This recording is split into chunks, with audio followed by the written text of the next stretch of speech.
Good morning students, I am MRK. Today 10th max class chapter 3 algebra exercise 3.3.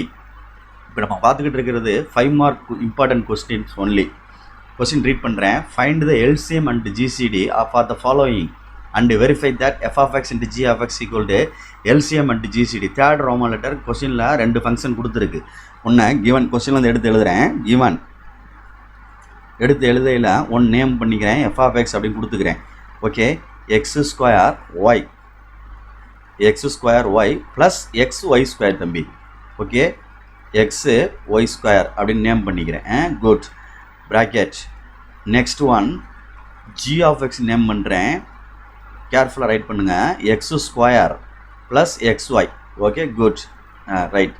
இப்போ நான் first one GCD fine பண்ண போகிறேன். அதான் ஈஸியாக இருக்கும். அதனால் ஃபங்க்ஷனை வந்து சரி பண்ணிக்கிறோம். முதல்ல x square y plus xy square அப்படின்றது. இதில் எது காமனாக இருக்குதுன்னு பார்த்து வெளியில் எடுக்கிற மாதிரி டேக்கிங் அவுட் அப்படின்ற மாதிரி கொண்டு வர மாதிரி பார்ப்போம். இது ரெண்டுலேயுமே x இருக்குது, வெளியில் எடுத்துடலாம். ஓகே. இது ரெண்டுலேயுமே ஒய் இருக்குது, வெளியில் எடுத்துடலாம். ஓகே. அப்போ காமனாக மிச்சம் என்ன வரும்? இதில் ஒரு x பேலன்ஸ் வரும். 2x இருக்குல்ல, x ஸ்கொயர்ன்றதுனால.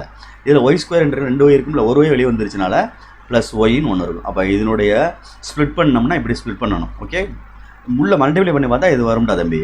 x into x x square y இந்த வந்துருச்சு பாரு. இது ரெண்டையும் சேர்த்து இதில் உள்ள பண்ணுவோம்னா ஒய் இன்ட்டு ஒய் ஸ்கொயர் வந்து பக்கத்தில் எக்ஸ் போய் சேர்ந்துடும். இந்த இருக்குது. ஓகே. நெக்ஸ்ட்டு வந்து எக்ஸ் ஸ்கொயர் ஜி ஆஃப் எக்ஸை ஸ்ப்ளிட் பண்ண போகிறேன். xy இதுலேருந்து காமனாக எக்ஸை தான் தம்பி எடுக்க முடியும் வெளியே. அப்போ எக்ஸை வெளியே எடுத்துட்டோம்னா பேலன்ஸ் இதில் ஒரு எக்ஸ் இருக்குது. ஓகே. ப்ளஸ் என்ன இருக்குது? ஒய் இருக்குது. இப்போ நான் எப்பயும் போல் ஃபஸ்ட்டு ஒன் ஜிசிடின்னு எழுதுறேன்டா தம்பி. எப்பயுமே ஜிசிடின்றது காமனாக உள்ளது பார்த்து கேர்ஃபுல்லாக எழுது. அது ஈஸியாக எழுதிடலாம். அதனால தான் முதல்ல கண்டுபிடிக்கிறேன். எக்ஸ் ப்ளஸ் ஒய் முடிஞ்சு.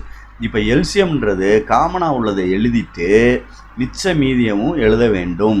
மிச்ச மீதி என்ன இருக்குது? எக்ஸ்ஒய் இருக்குது, ஒரு எக்ஸ் இருக்குது. அப்போ x plus y. Okay. Next இது ரெண்டே மல்டிப்ளை பண்ணால் எக்ஸ் ஸ்கொயர் ஒய்ன்னு வந்துருண்டா தம்பி. இல்லை முன்னாடி கூட எழுதிக்கலாம். ரைட் இருக்கட்டும். இப்போ வெரிஃபை பண்ணுவோம். எஃப் ஆஃப் எக்ஸையும் ஜி ஆஃப் எக்ஸையும் மல்டிப்ளை பண்ண போகிறேன். Okay. Right. F of x எங்கே இருக்குது? மேலே இருக்குது. இந்த பிரித்ததை வேணால் எடுத்து எழுதிக்கிறோமா? இந்த ஸ்ப்ளிட் பண்ணோம்ல, அதை எழுதினோம்னா உனக்கு ஈஸியாக தெரியும். இதை எழுதிக்கிறோம். X y into x plus y. இது வந்து எஃப் ஆஃப் எக்ஸ் இன்ட்டு இந்த இதுதான் g of x. X into x plus y. இதே கொஞ்சம் ஈஸியாக தெரிறனால ஈக்குவல் டு மல்டிப்ளை பண்ணால் x square y x plus y whole square அப்படின்னு நிற்கும். X plus y whole square அப்படின்னு நிற்கும். இது ஃபஸ்ட்டு அப்படின்னு வச்சுக்கோ. நெக்ஸ்ட்டு என்ன எழுதுகிறோம்? ஜிசிடி இன்ட்டு எல்சிஎம் அல்லது LCM into GCD. Okay. Right. நம்ம first GCD எழுதையில் X plus y அப்படின்ட்டு x plus y. Right. Next இந்த இதில் இருக்குது பாரு. எக்ஸ் ப்ளஸ் ஒய் எல்சிஎம்மில் உள்ளது எக்ஸ் ஸ்கொயர் ஒய். குட். இப்போ எழுதுகிறேன் அப்படியே. எக்ஸ் ஸ்கொயர் ஒய் இது ரெண்டும் சேர்ந்துச்சுன்னா ஹோல் ஸ்கொயர் ஆயிரும்ல. அப்போ x plus y whole square. இது செகண்ட் அப்படின்னு நேம் பண்ணிட்டேன். ஃப்ரம் 1 to எப்பயும் போல் எப்படி இருக்குன்னு பாரு. வெரிஃபை பண்ணு, சரியான்னு பார்த்துக்கோ. ரைட். குட். அப்போ f of x into g of x equal to LCM into என்னது? ஜிசிடி. Okay students. குட்.